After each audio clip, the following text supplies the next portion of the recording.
Hello students, welcome back to my YouTube channel. Last video में हमने complete किया था एक्सरसाइज 5.2 का क्वेश्चन नंबर 1, 2, 3। आज की वीडियो में हम आगे के क्वेश्चंस को सॉल्व करना सीखेंगे। Exercise 5.2 question number 4, which term of the AP is 78। Question में उन्होंने हमें क्या कहा है? क्वेश्चन में उन्होंने हमें एक एपी दे रखी है और हमसे बोला गया है कि ये बताइए इस एपी की कौन सी टर्म जो है वो 78 होगी। मतलब कौन सी टर्म की जो वैल्यू है वो 78 होगी, ये आपको इसमें कैलकुलेट करना है। कैसे करेंगे वो देख लेते हैं। एपी अब हमने नोट कर लिया। एपी नोट करने के बाद उन्होंने हमें कहा है कि ये बताइए कि कौन सी टर्म जो है वो 78 होगी, ये आपको कैलकुलेट करना है। मतलब आपको एन की वैल्यू कैलकुलेट करनी है। ए एन उन्होंने हमें दे रखा है 78, ठीक है। अब ए और डी जो है वो हम इस एपी की मदद से निकाल लेंगे। ए हमारा क्या हो जाएगा? एपी की first term that is 3। D हमारा क्या हो जाएगा? नेक्स्ट टर्म में से प्रीवियस टर्म को माइनस कर देंगे। A2 में से A1 को माइनस कर दिया। A2 है 8 माइनस A1 है 3। 8 में से 3 माइनस किया तो कितना आया? 5। अब हम फॉर्मूला लगा देंगे an is equal to a plus N minus 1 into D. an की वैल्यू हमें दे रखी है 78 इक्वल टू a हमें दे रखा है 3 प्लस n हमें नहीं पता है -1 इंटू डी की वैल्यू हमारी आई थी 5, तो हमने लिख दिया 5। अब नेक्स्ट स्टेप में हम क्या करेंगे? हम पहले ब्रैकेट ओपन कर लेते हैं। तो हमने ब्रैकेट ओपन कर लिया। 3 प्लस 5 को एन से इंटू किया तो 5n माइनस 5 को 1 से इंटू किया तो आया 5। अब यहां पे हमने नेक्स्ट स्टेप में लिया 3 minus 5। 3 minus 5 is equal to कितना हो जाएगा? -2 plus 5n is equal to 78। अब -2 जो है वो इक्वल टू के इस साइड माइनस में, तो दूसरी साइड जाके क्या हो जाएगा? प्लस। तो हमने लिखा 5n is equal to 78 plus 2। 78 में 2 ऐड किया तो कितना आया? 80। 80 इज इक्वल टू 5n। अब इक्वल टू के इस साइड 5 जो है वो n के मल्टीप्लाई में, तो दूसरी साइड जाके क्या हो जाएगा? डिवाइड। तो हमने लिखा n is equal to 80 divide by 5। अब ये अगर एक टेबल से कट रहा है तो उसको कट कर दीजिए। हमने इसे कट किया। 5 1 5, 5 6 30। तो हमारी n की वैल्यू कितनी आ गई? 16। तो हमने कहा सो 16th टर्म इज 78। हमने लिखा so the 16th term of the given AP is 78. Now question number 5. Find the number of terms in each of the following APs. Question में उन्होंने आपको 2 APs दे रखे हैं और आपसे कहा गया है कि इन APs की नंबर ऑफ टर्म कैलकुलेट कीजिए। Number of term means n आपको कैलकुलेट करना है। 2 पार्ट दे रखे हैं बेटा, तो आपको एक पार्ट मैं सॉल्व करवाऊंगी और एक पार्ट आप खुद से करेंगे।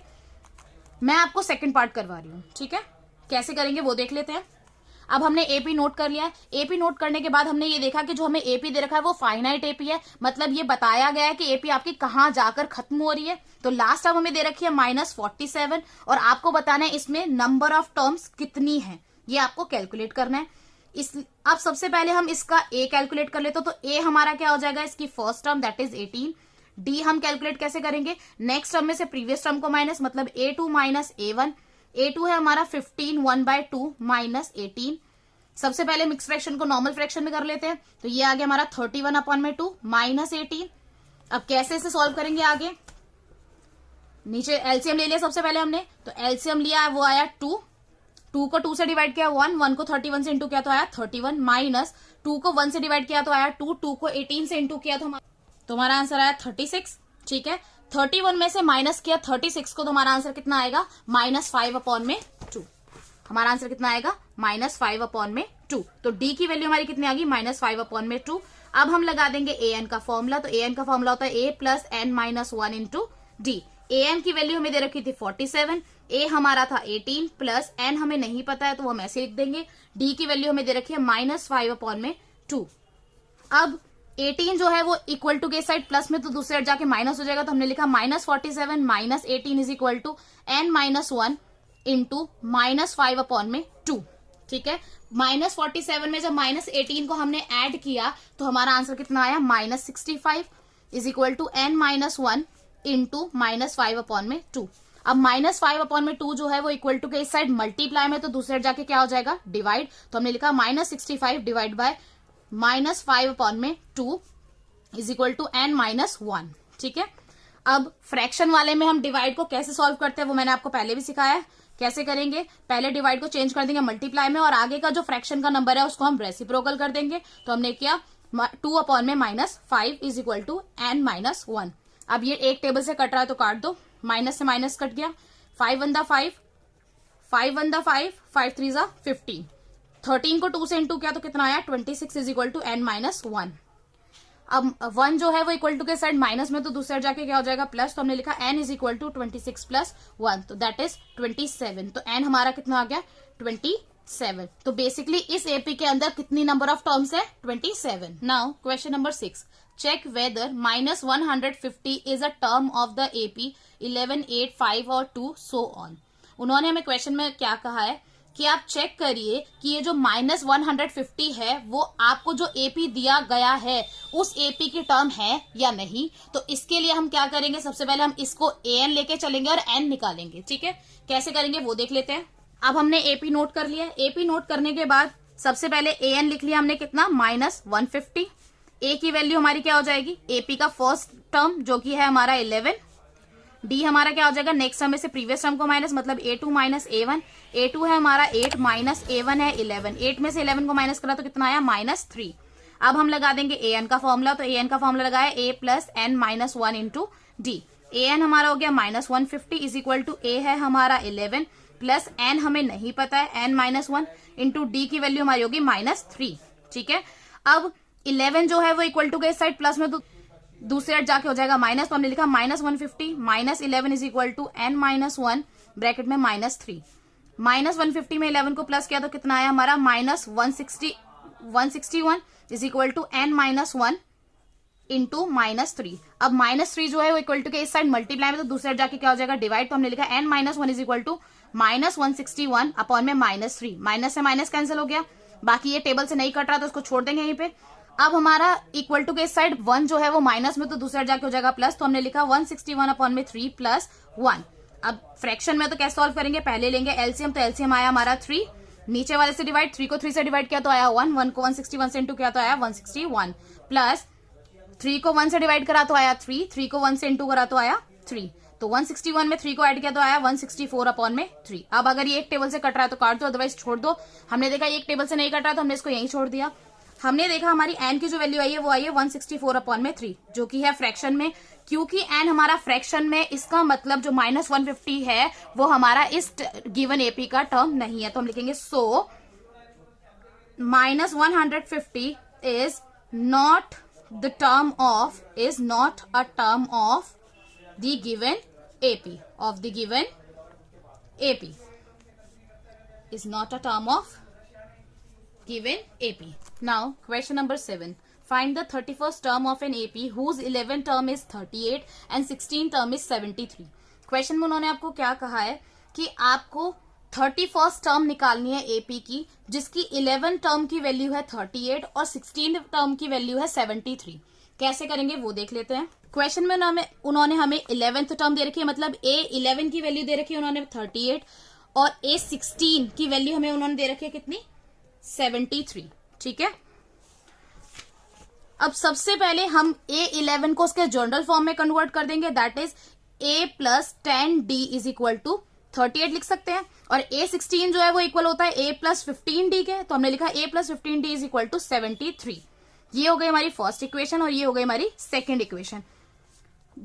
अब हम इसके बाद क्या करेंगे, अब हम इसमें लगाएंगे एलिमिनेशन मेथड A और D की वैल्यू फाइंड आउट करने के लिए। तो हमने क्या करा, हमने करा subtract equation 1 and 2, we get, हमें क्या मिला A plus 10D is equal to 38, A plus 15D is equal to 73।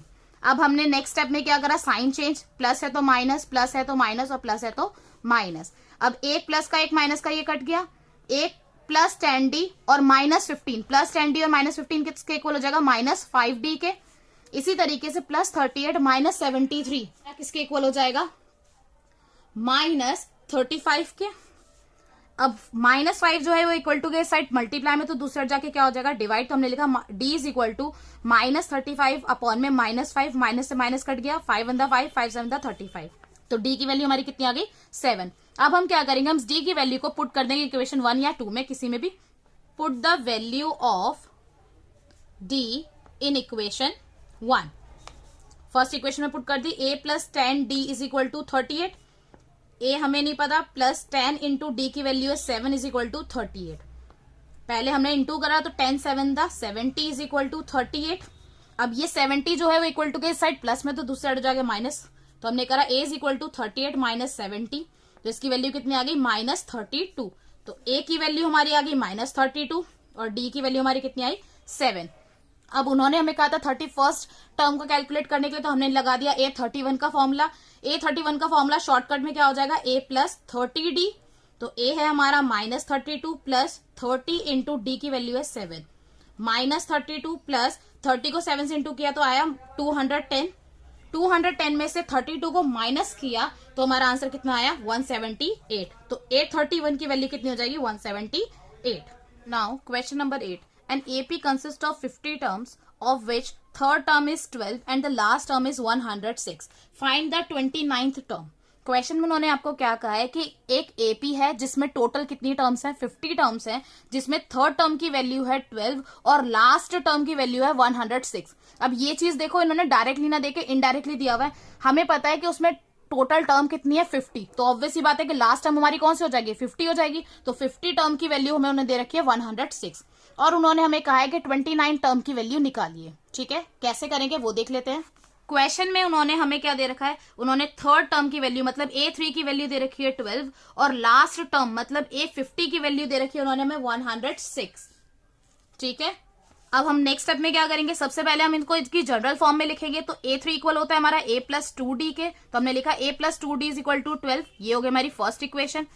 A50 हमारा क्या हो जाएगा, इक्वल हो जाएगा A प्लस 49D के, तो A प्लस 49D इक्वल हो गया 106 के। ये हो गई हमारी सेकेंड इक्वेशन। अब हम लगाएंगे एलिमिनेशन मेथड। हमने क्या करा, subtract equation 1 and 2, we get, हमें क्या मिला A plus 2D is equal to 12, A plus 49D is equal to 106। Sign change कर दिया, प्लस है तो माइनस, प्लस है तो माइनस, एक प्लस का एक माइनस का ये कट जाएगा। Plus 2 minus 49, plus 2 minus 49 equal हो जाएगा हमारा माइनस 47 के, तो हमने लिखा minus 47D is equal two plus 12 minus 106 हमारा किसके इक्वल हो जाएगा 94 के, माइनस 94 के, तो हमने लिख दिया माइनस 94। अब माइनस 47 इक्वल टू के इस साइड मल्टीप्लाई में तो दूसरी साइड जाके हो जाएगा डिवाइड, तो हमने लिखा माइनस 94 अपॉन में माइनस 47। अब अगर ये कट रहा है तो हम इसको काट देंगे एक टेबल से। हमने देखा ये कट रहा है, इसको काटा हमने, तो कट करके क्या आएगा 47 को 2 से मल्टीप्लाई करें तो हमारा आएगा 94, तो हमने लिखा डी हमारा कितना आ गया 2। ठीक है, now put the value of D, put the value of D in equation 1। First equation में पुट कर देते हैं डी की वैल्यू को। a plus 2d is equal to 12 दे रखा है, तो a प्लस 2 इंटू डी की वैल्यू थी 2 is equal to 12। a plus 2 to the 4 is equal to 12। 4 जो है इक्वल टू के साइड प्लस में तो दूसरे हो जाएगा माइनस, तो हमने लिखा 12 माइनस 4। 12 में से 4 माइनस किया तो कितना आया 8, तो a की वैल्यू हमारी कितनी आ गई 8। अब a की वैल्यू हमें आ गई 8 और d की वैल्यू हमारी कितनी आ गई 2। अब इसकी मदद से हम निकालेंगे 29 की वैल्यू, क्योंकि उन्होंने हमें 29th टर्म कैलकुलेट करने के लिए कहा है ना। तो 29 की वैल्यू निकाल लेंगे कैसे, शॉर्टकट फॉर्मूला लगा देंगे a plus 28d। A29 is equal to a plus 28d। a की वैल्यू आई थी हमारी 8 प्लस 28 इंटू डी की वैल्यू आई थी 2। 8 प्लस 28 को 2 से इंटू किया तो हमारा कितना आया 56। 56 में 8 को ऐड किया तो हमारा कितना आया 64। तो A29 की वैल्यू हमारी कितनी आ गई, हमने लिखा so A29 is equal to 64। That's all for today. I'll see you in the next class.